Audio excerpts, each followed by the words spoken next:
प्यारे बच्चों, आप सभी को बहुत बहुत शुभकामनाएं। आप वर्ग 9 के बाद अब वर्ग 10 में जा रहे हैं। वर्ग 9 से पास होने की शुभकामनाएं, बधाइयाँ एवं वर्ग 10 में आने के लिए बहुत बहुत शुभकामनाएं, अभिनंदन। बच्चों, सबसे पहले हम आज इस विषय पर चर्चा करेंगे, इस बात पर चर्चा करेंगे कि हम वर्ग 10 में क्या क्या चीज़ पढ़ेंगे, क्या क्या चीज़ सीखेंगे, हमारे लिए क्या क्या उपयोगी होगा। हम सामने में आप देख रहे हैं, यह भारत और समकालीन विश्व 2 कक्षा 10 के लिए इतिहास की पाठ्य पुस्तक लिखी हुई है।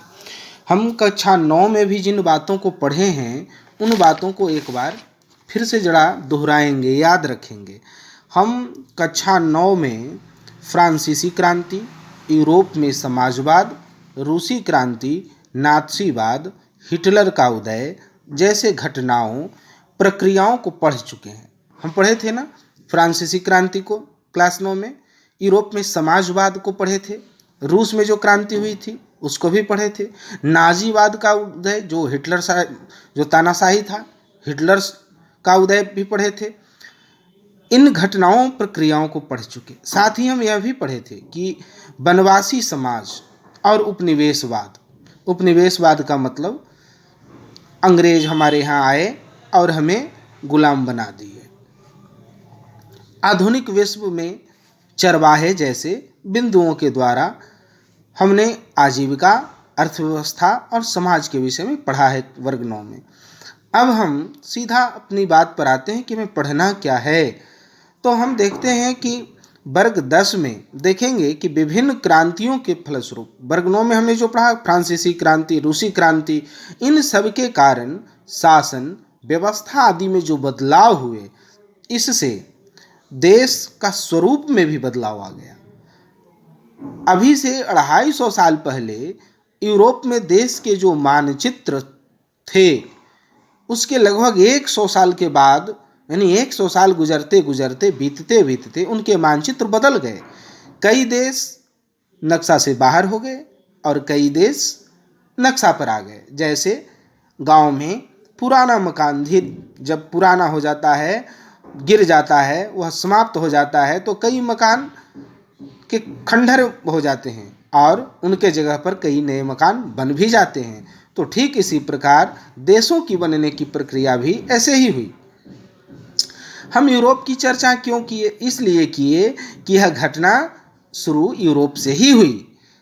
आज एक बात हम अपने देश में देखें, आज कश्मीर से कन्याकुमारी और अरुणाचल से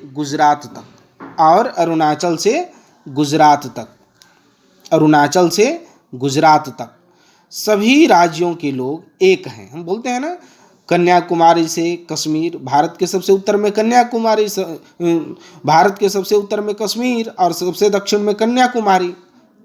तो कश्मीर से कन्याकुमारी तक, पूरब में अरुणाचल प्रदेश और पश्चिम में गुजरात तक, कहते हैं अरुणाचल से गुजरात तक भारत एक है, यानी सभी राज्यों के लोग एक हैं।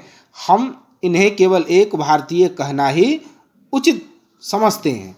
हम लोग अपने को क्या कहते हैं? भारतीय कहते हैं। लेकिन क्या आप जानते हैं कि केवल 70-80 साल पहले, अर्थात स्वतंत्रता से पहले, हम आज़ाद कब हुए थे? 15 अगस्त 1947 को। तो इससे पूर्व तक भारत में लगभग 550 देश थे, देश ही कह सकते हैं। क्यों भाई? क्योंकि ये अपने से कानून बनाते थे, अपने तौर तरीके से अपने राज्य को चलाते थे। इसे रियासत या रजवाड़े ऐसे कहे जाते थे। ऐसे इन्हें क्या कहे जाते थे? रियासत या रजवाड़े कहे जाते थे। इनकी संख्या कितनी थी? 550। सब के सब अपने को अलग अलग मानते थे, पर ऐसा भी नहीं है कि आम लोग भी ऐसा ही समझते थे। उस जमाने में भी आप बहुत सारे सम्राटों के नाम सुने, या बहुत सारे लोग व्यापारी थे जो एक जगह से दूसरे जगह आते थे, जाते थे, या फिर भी लोगों में एक भारतीय होने का गौरव था, आत्मबोध था, लेकिन उस रूप में नहीं था जिस रूप में आज है। आज हम अपने को 135 करोड़ लगभग हम लोग हो चुके हैं भारतवर्ष में। तो आज हम अपने को 135 करोड़ भारतीय कहते हैं ना। प्रधानमंत्री जी हमारे कहते ना 125 करोड़ देशवासियों भाइयों और बहनों, तो हम 135 करोड़। अब 2021 की जनगणना के अनुसार 2020 हो ही गया, तो 21 के अनुसार लगभग 135-36 करोड़ हैं, तो हो जाएंगे। इन सबको एक सूत्र में जोड़कर रखने का धागा कौन है, क्या आप बता सकते हैं? ये 135 करोड़ लोग को जोड़ने वाला चीज क्या है? उसका उत्तर है राष्ट्रीयता। हम सब अपने आप को, कोई नहीं कहते कि हम किस राज्य के हैं, किस जिला के हैं, किस रंग के हैं, किस धर्म के हैं, किस जाति के हैं। हम एक हैं और वह है हमारी राष्ट्रीयता, हम भारतीय हैं। एक ही राष्ट्र के होने का बोध होना। तो प्रश्न है कि राष्ट्र क्या है? हम बोलते हैं ना कि सब हम एक ही राष्ट्र के हैं, तो राष्ट्र क्या है? क्या देश व राष्ट्र दोनों एक ही है या दोनों अलग अलग हैं? इस बात को हम पढ़ेंगे। हम प्रथम अध्याय में यानी पहले अध्याय में यह पढ़ेंगे कि राष्ट्र का विचार क्या है, यानी राष्ट्र क्या है, राष्ट्र किसे कहते हैं, यह पहले पहल कहाँ पैदा हुआ, किस तरह एक भूभाग के लोग एकजुट हुए, राष्ट्रीय सरकारें बनी, है ना। हम यह पढ़ेंगे कि पहली बार कहाँ के लोग, एक खास क्षेत्र के लोग एक साथ एकजुट हो गए और एकजुट होकर के अपने तरह की सरकार बनाए, जिसे हम राष्ट्रीय सरकार कहते हैं। इस प्रकार राष्ट्र बनने की प्रक्रिया लंबे समय तक चली। ऐसा नहीं था कि एक दिन रातों रात लोग, एक बहुत बड़े भूभाग के लोग एक हो गए, नहीं। बहुत लंबे समय तक उनको समझाया गया, बुझाया गया, समझे, जागरूक हुए, धीरे धीरे जागरूकता आई और फिर लोगों को यह लगने लगा कि नहीं, हम सब एक हैं और एक सूत्र में बंध गए। इसमें लंबा समय लगा। तो यह लंबा समय तक चलने वाली प्रक्रिया थी। इसमें कई युद्ध भी हुए, कई संघर्ष भी हुए, कई वैचारिक मतभेद भी हुए, टकराव भी हुए। ये हम पहले अध्याय में पढ़ेंगे। दूसरे अध्याय में हम पढ़ेंगे भारत के विषय में। ये हम जो पढ़ें, ये राष्ट्रीय सरकार बनना, ये सब जो है पहली पहल की चर्चा हुई ना, तो पहली पहल बार यह भारत में नहीं, यूरोप की धरती पर यह घटना घटी। यूरोप में ऐसा हुआ। अच्छा, भारत में ऐसा कब हुआ? तो दूसरे अध्याय में हम पढ़ेंगे कि भारत में राष्ट्रीय विचार यानी राष्ट्रवाद कैसे पनपा। भारत में तो अंग्रेज लोग शासन करते थे, जिसको हम अंग्रेजी हुकूमत कहते हैं, और उनके विचार को साम्राज्यवाद कहते हैं। तो अंग्रेजी हुकूमत के विचार यानी साम्राज्यवाद, और अंग्रेज भारत को गुलाम बनाए रखते थे ना, रखना चाहते थे, तो उनके उपनिवेशवाद के विरोध में भारत में राष्ट्रवाद का विकास कैसे हुआ। इन सबके अलावा हम यह भी देखेंगे कि बच्चों, आज भी कौन कौन सी शक्तियां हैं जो अभी भी भारत की अखंडता और विशालता को, हम सब की एकजुटता को तोड़ने में आमदा है।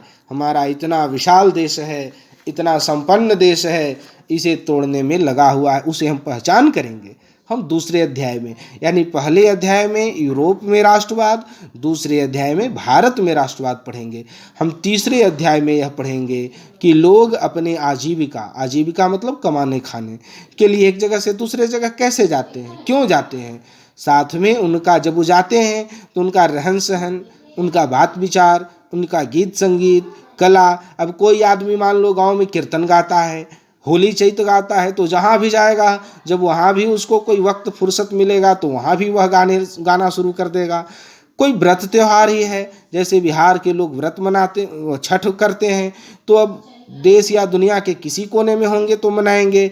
ऐसे ही झारखंड के लोग भी सरहुल आदि पर्व मनाते हैं, तो कहीं भी रहेंगे तो ये पर्व वहाँ भी मनाएंगे। इस प्रकार दुनिया के कोने कोने में, एक कोने से दूसरे कोने तक आने जाने से अत्यंत निकटता होती है। फिर पूरी दुनिया एक ही गांव की तरह दिखने लगती है। पूरी दुनिया कैसे दिखती है? एक गांव की तरह दिखती है। इसे वैश्वीकरण कहते हैं। इसे क्या कहते हैं? इसे वैश्वीकरण कहते हैं। फिर लोगों को आराम एवं अच्छे जीवन की आवश्यकता ने बड़े बड़े उद्योगों को जन्म दिया। अब धीरे धीरे उत्पादन बढ़े, उत्पादन बढ़ने के बाद लोगों में समृद्धि आई, तो लोग को लगा कि और मुझे आराम तलब जीवन चाहिए, ये सामान चाहिए, वो सामान चाहिए, इसके लिए उद्योग धंधे बढ़े। इस प्रक्रिया को औद्योगिकरण कहते हैं। यह औद्योगिकरण कैसे हुआ, कहाँ आया, इन चीज़ों को हम चौथे अध्याय में पढ़ेंगे। पांचवें अध्याय में हम यह देखेंगे कि छपाई तकनीक का विकास कैसे हुआ। आज जिस प्रकार की ये किताबें आप देख रहे हैं, पहले ऐसे नहीं होते थे, ऐसी छपाई नहीं होती थी।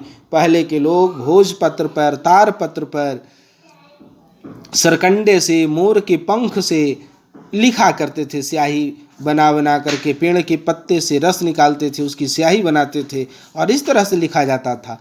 बाद में ये तो 16वीं शताब्दी में इनका विकास हुआ। कैसे हुआ, किस प्रकार हुआ, छपाई तकनीक के विकास हो जाने से, है ना, इस शिक्षा का प्रसार, यानी कॉपी किताब छपने लगे तो पढ़ना आसान हो गया। अभी आपको किताब अगर नहीं हो खरीदाया होगा तो आपको कितनी कठिनाई हो रही होगी।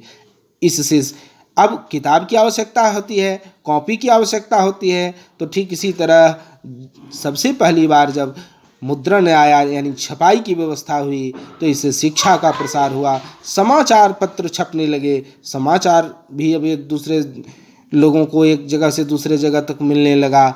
इस प्रकार हम 10वां क्लास में क्या पढ़ेंगे, तो बच्चों हमें कुल 5 अध्याय चैप्टर्स पढ़ने हैं। इन्हें 3 खंडों में रखा गया।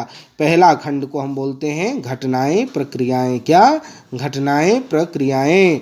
इसमें हम 2 चैप्टर पढ़ेंगे। पहला यूरोप में राष्ट्रवाद का उदय, दूसरा भारत में राष्ट्रवाद। अब हम दूसरे खंड के अंदर में, यानी जीविका अर्थव्यवस्था और समाज के अंदर में पढ़ेंगे भूमंडलीकृत विश्व।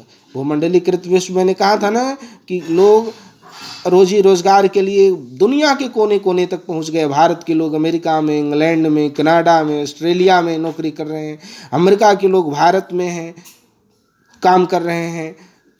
चीन में काम कर रहे हैं, चीन के लोग जर्मनी में काम कर रहे हैं। मतलब विश्व के, पूरी दुनिया के कोने कोने लोग एक दूसरे से जुड़े हुए हैं। ऐसा लगता है कि मानो अब पूरी दुनिया एक गांव हो गया है। इसे हम भूमंडलीकरण कहते हैं, इसे हम भूमंडलीकृत विश्व कह सकते हैं। और औद्योगिकरण का युग, ये दोनों चीज़ हम पढ़ेंगे खंड 2 में। फिर हम खंड 3 में पढ़ेंगे रोजाना की जिंदगी, संस्कृति एवं राजनीति। इस प्रकार इसमें हम मुद्रण संस्कृति और आधुनिक दुनिया यानी 5वें में पढ़ेंगे। इस प्रकार हमको 5 चैप्टर पढ़ना है। यूरोप में राष्ट्रवाद, भारत में राष्ट्रवाद, भूमंडलीकृत विश्व, औद्योगिकरण का युग और मुद्रण संस्कृति।